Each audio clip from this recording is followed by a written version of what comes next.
Welcome to our brand new series. We've developed something that is going to intrigue by popular demand. We have a lot of requests from the females out there to do something about this topic we're going to talk about today. We've done a lot of research, and it's a tale of twists and turns, ups and downs. It's going to keep you not only on the edge of your seat, but if you are in your car on your way to a dentist appointment, you're going to find yourself sitting in your car being late for your dentist appointment because you're going to want to hear the rest of this story. It's that good. Today's topic is about true crime. Just kidding. We're not doing that. But keep listening. You never know. Yeah, There's could happen. More on the way. I guess. This is like a tale. This is a tall tale. That's a good one. This is a tale of twists and turns. And treats. Ooh. Okay. I'm waiting. It's on training dogs. Oh. See? A tail, twist, and turns. the Catching tail. on. No. So, I don't know. We recently got a puppy. In fact, it's 8 weeks old tomorrow. And I have named it Kimber. I had a Ruger, and now I have a Kimber. Nice. I see what you did there. Yeah. So if you can't tell, I am a gun lover. But I know this topic has come up because we are in the middle of starting the process of dog training. And so we have a friend with us today. Matt has joined us on the podcast, and welcome, Matt. We're glad you're here. Thanks for having me. I'm glad to be here. Yeah, so we're going to talk. All of us have had dogs. We're all dog lovers of sorts, and so we decided today that just randomly we would just talk about training and our thinking and thoughts and the things that we've done or haven't done or what we think would work on dog training. So just to start off.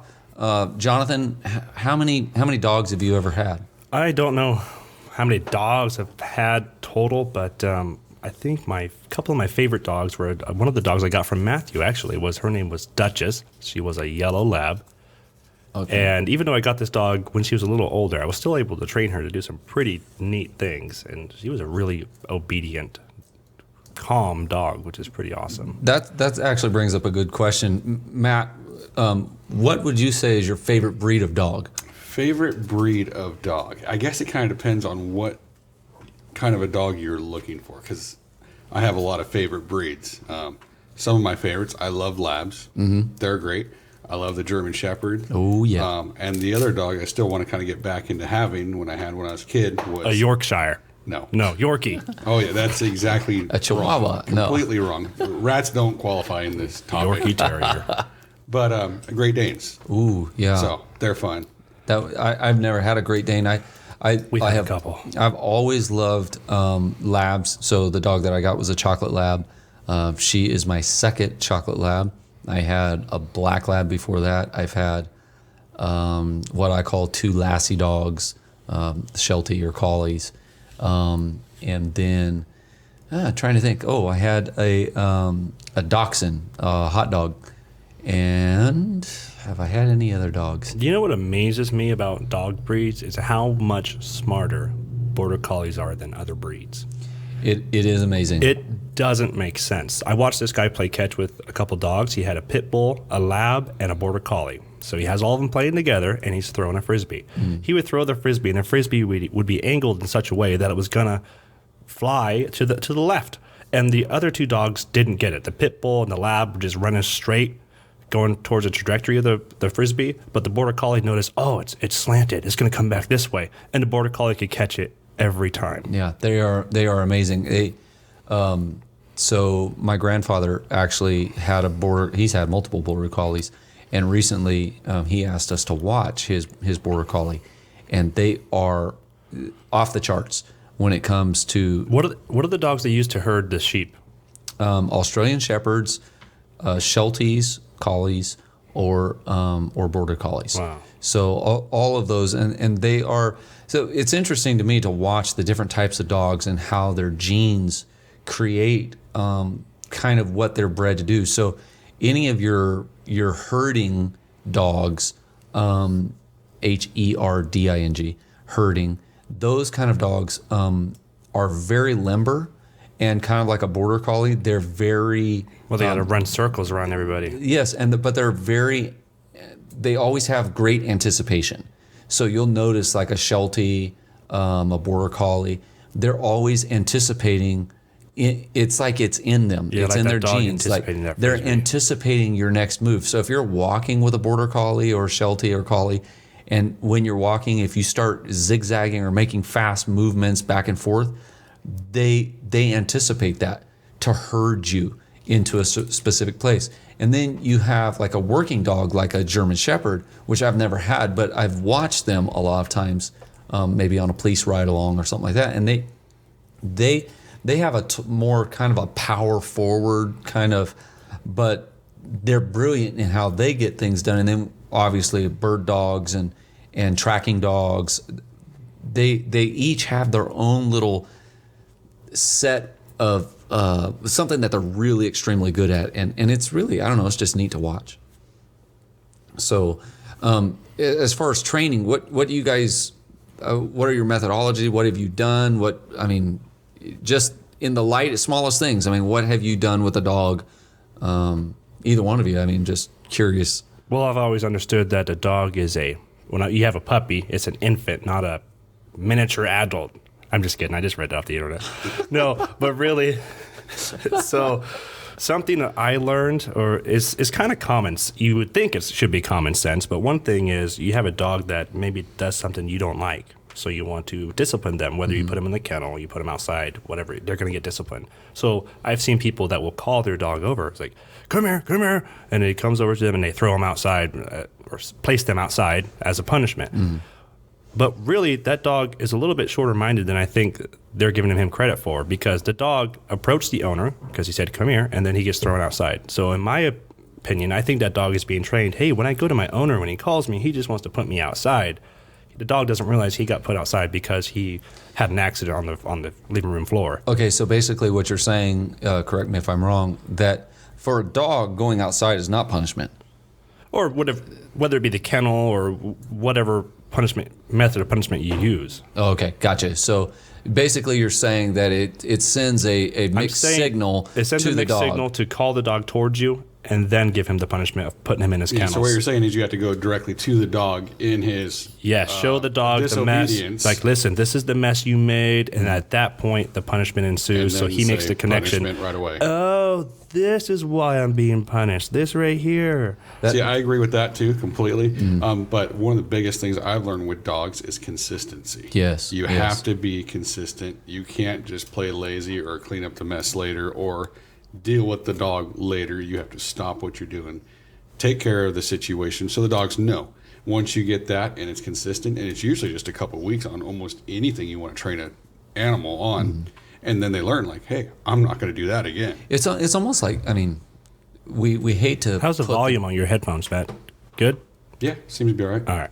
It seems to be, we hate to. I know some people would call them equals, children versus dogs, and I personally don't. Those people drive me a little crazy. I have to interject here. My neighbor right across the street has this little sign that says, "My kids have paws." No, they don't. Those are not your kids. Mine do you too. Crazy person. My kids have paws too, grandpas. But anyways, yeah. So, for me, I think it's just like raising a kid. It's consistency. It's consistency and awareness. It's like raising a kid in the sense of how you discipline them. Yes, it's not like having a kid as responsibility. Exactly. I don't subscribe to that. But I will say that for me, I do feel like it's being aware, situational awareness in its own unique form, and then it's consistency. I totally agree with that, Matt. One thing that I found that seems to be a great, it's a great methodology for us. We train hunting dogs, and so these hunting dogs, one of the methods that we use is called pressure on, pressure off, and it starts. So we got the puppy when it was 7 weeks old. It started literally the first time I picked it up. So any puppy that you get is wanting to squirm, they want to get down, they want to chew, So when you scoop them up into your arms, they're automatically squirming, trying to get down, etc. And you just you apply pressure to them.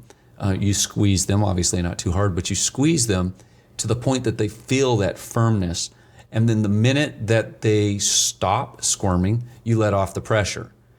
And They make the connection. They make the Hey, connection, yeah. When I So- stop, when I calm down, I'm more comfortable. Exactly. And so this methodology will continue for all of their lives. It's the same thing with a choke chain. A choke chain, when they go against the choke chain, there's pressure on, and then the minute they stop, pressure off. And then you'll see it in bird hunting and just all of these different types of training. It all has to do with pressure on, pressure off. And so that's where we usually start with our hunting dogs. We always start with a pressure on, pressure off. And what's great about it is anybody in the family can do this. A lot of dog training, especially if you're training to hunt, it does have to be a specific person that ends up doing a lot of that training. But in this style, anybody can participate. So your youngest child, if they pick them up and they start to squirm or nip at them or whatever, you can put the pressure on, pressure off. It's just kind of fun. Yeah, no, that makes sense. So, all right. So, have you guys ever trained a dog to do special tricks, anything? I got a dog that I could train. I trained that she would not eat her treats unless I told her it was okay. So I could, to the point where I could take a doggy treat and I could place it on her little nose and she'll just look at it until I said it was okay, and then she would eat it. Wow, pretty amazing. What about you, Matt? Any trick, special, or is it just great disciplined dog? It's mainly more the disciplined dogs. I mean, it's get over here, and your dog's gonna be at your feet. Yeah. Like wondering what's going on, what are we doing? It's also place. She has a place in the house, or he, whatever dog it is, and they go to their place and they stay there. It's just okay. This is where I'm supposed to go. I'm supposed to be out of the way right now. Let's get out of the way. And then it's the discipline, the normal fetch, and all that kind of stuff too. That's awesome. What would you guys recommend somebody do if they're looking to have a guard dog? If they want a dog that's there for protection, is there anything specific that you guys would recommend, or something in your thinking that would make a better guard dog? I used to think just about not all dogs. I used to think German Shepherds and Pit Bulls were good guard dogs. But I read this article that seems to say that's not true. Apparently they did some simulations with all kinds of breeds of dogs, and it didn't really matter the breed of dog.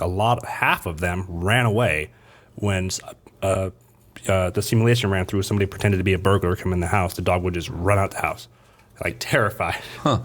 Well, so Matt, I've been over to your house several times, and I know you have a German Shepherd. That German Shepherd, he seems, Here's my question. I have a scenario for you. Okay. Let's say you have a dog. Let's say it's a German Shepherd, right? And you have this German Shepherd, and you have small children, and everybody this German Shepherd has ever come in contact with all its life have just been nice to it. Okay. Do you think that would be a good guard dog? Why and why not? If someone came in to burglarize the home, do you think the dog would attack this person? Everyone that dog's ever come in contact with has been nice to him. Well, I think that leads me kind of to the point that I was going to say about. Do they have instincts to say this person is aggressive, this person shouldn't be here? I do think that some dogs have that. I don't know how to train that into them, but that was kind of the point I was going to about Matt's house. Is he has that German Shepherd? The German Shepherd has a ferocious bark. Anytime I've ever come and knocked on the door, your dog goes crazy barking. Right. But when I go inside, up to this point, I have never been bit by your dog. So I guess my point is maybe it's something to do with the owner. When the owner is friendly with the person, Oh, maybe they feed off what the owner's feed off doing. of the yeah. owner's actions or whatever. Maybe that's why that test failed, is because they had a bad actor as the, I don't know. I read the thing. That would make sense.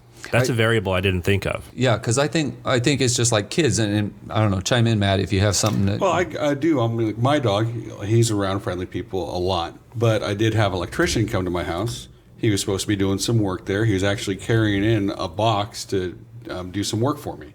And my dog, when my mom opened the door, I wasn't there at the time, and he actually full on airborne lunged at the guy. and he was holding the box. So my dog crashes into the box, and then he was going to attack, but my mom finally like realized like no, and then he heard just the no from a master or authority in his life, and he's like okay, and then boom, he was down.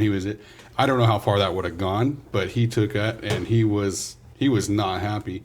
He normally doesn't lunge at people, but for whatever reason, he didn't know that person, never seen him. So he was like, okay, it's on. Yeah, I totally, there again, I think that dogs do have a sense. I would attribute it mainly to how the owner feels about a person. I think that the dog picks up on that. But the other thing to consider, and I have no scientific basis of this, but I'm just throwing this out, dogs can smell incredibly amazing. Absolutely. Right, yeah, that's And true. I'm wondering if sometimes there are smells that they're unfamiliar with that cause them to say something's not right here. As crazy as that sounds, that maybe throw their senses off to the point that it creates an adversity in them. I don't know. Have you ever been bitten by a dog? I've been nipped at several times. They have never punctured the How skin. about you, Matthew? I've been bitten a few times. I used to work with animal rescue, dog rescue, and a couple of times I got where I wasn't supposed to be. A dog bit me. One of them, two dogs were fighting, and I didn't want the dogs getting tore up fighting. I reached in, I go to grab them. One clamps on my hand before I could grab both their necks and pull them apart.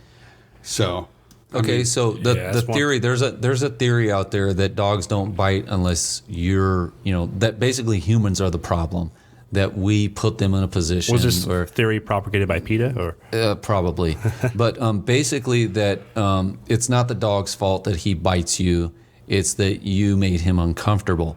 I don't subscribe to that, but I do think that there are times that we can do things like put our hands in certain places that make them uncomfortable. And if you're working with a rescue dog or something like that, I could totally see that their past experience, me putting my hands, but I've never no, been I didn't bit, blame but those dogs. No. But they were in the middle of something. I separate them in this aspect. Once I got them off each other, then they were fine. Yes. Okay, all right, fight's over.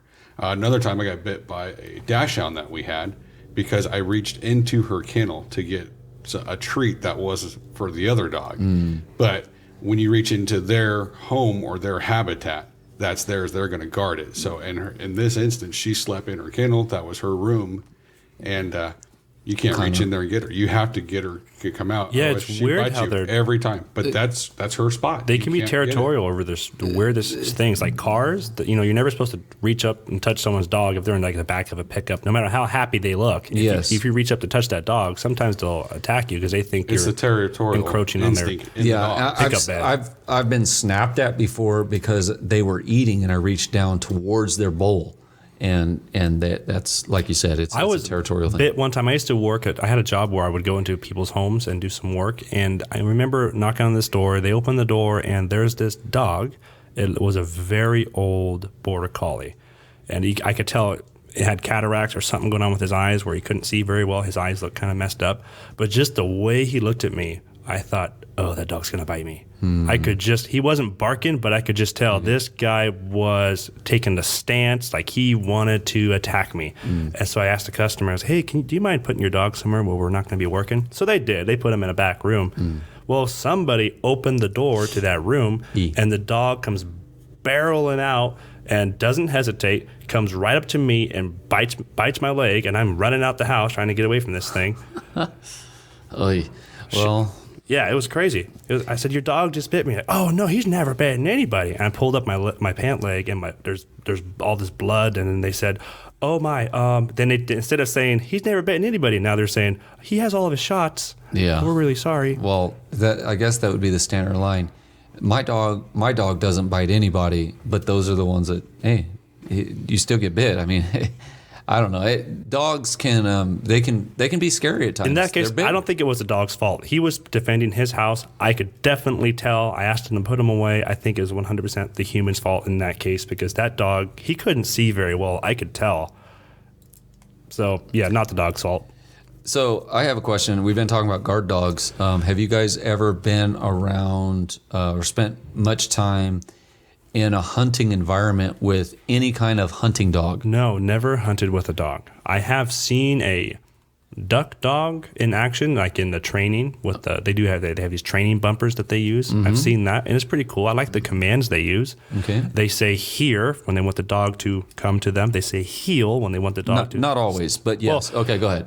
Go ahead, though. It was different than what I was used to. I was used to Yes. saying the dog's name to get him to approach you, but they say here, and then the dog would approach you. They say heel, and then this particular dog would sit beside them, and then when they said the dog's first name or said the dog's name, the dog would know that, hey, that's my orders to go. To go, yes. Go retrieve this duck. So I've seen it that way. I've seen it the opposite. I've also hunted with coon dogs, Well, with a mountain lion dog, which was incredible, and bear dogs, and they are some of the most unique animals, and the training that goes into each of them, and the different ways that you have to approach a hunting dog, and the different types of hunting dogs. So, like a mountain lion dog, obviously not hunting in California, but a mountain lion dog, owners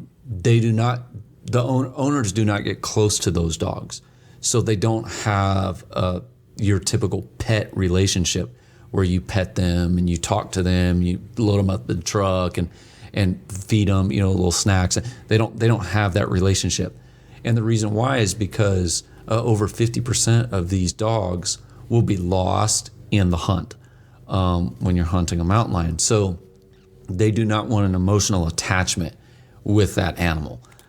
That sounds really sad. It is. It's extremely sad. I've never had one of those kind of dogs and don't plan to ever have a dog like that. Yeah, I wouldn't be able to do that. I'm going to buy this dog that I'm intentionally not going to get close to just in case he runs away. Well, That does not sound like a good way to get a dog. Basically, this particular, and I've come in contact with more than one, but this particular one that I'm thinking of, they would feed the dog obviously very well, but no petting. And when I went over to their house, I wanted to pet this dog. I mean, any dog that you come around, you want to pet it or say nice things to it, but they would not allow me to do that. They did not want me to pet this dog because they did not want this dog to get an emotional attachment to you as well, because then it would not perform in the hunt. So it's pretty just an interesting. So a duck dog is the opposite.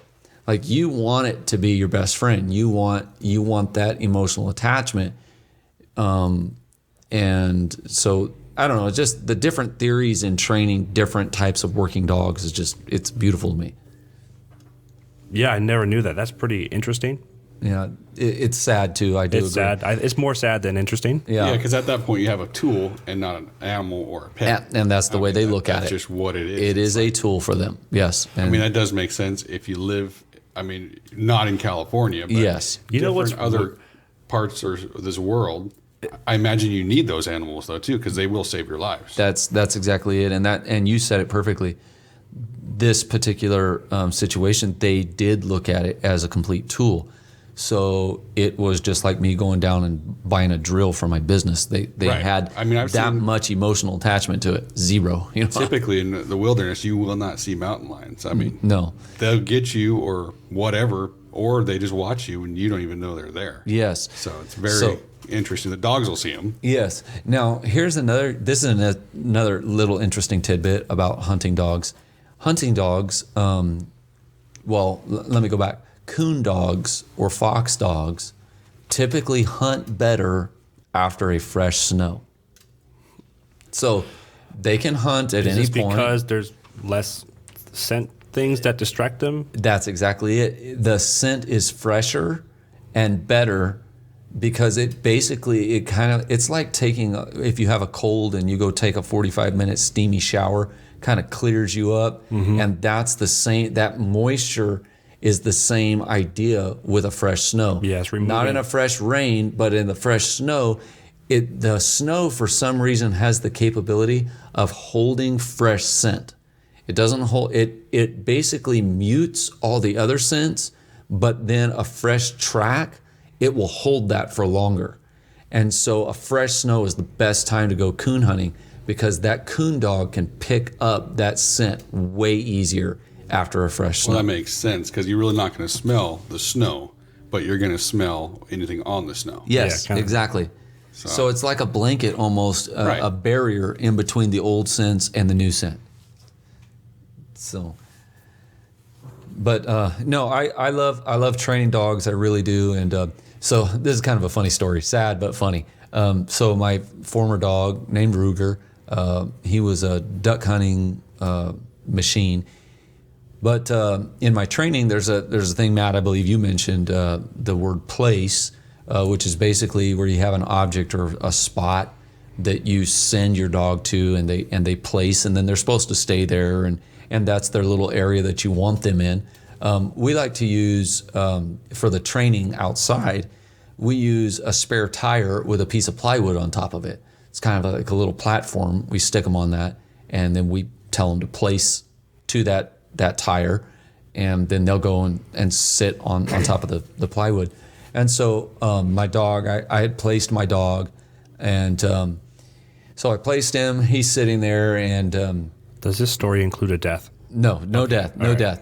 So we no, because I know our female audience out there doesn't want to hear sad stories about dogs. So we're going to keep this lighthearted and happy. Yeah, we're doing this for the females. females, Right, here you are. Yeah, definitely. So, it's not the fact that I don't want to hear about a dog dying. Yeah, no, of course not. It's definitely for the females. Yes. So I placed the dog, and then I was out there and I was working, and of course the dog is staying in its exact spot.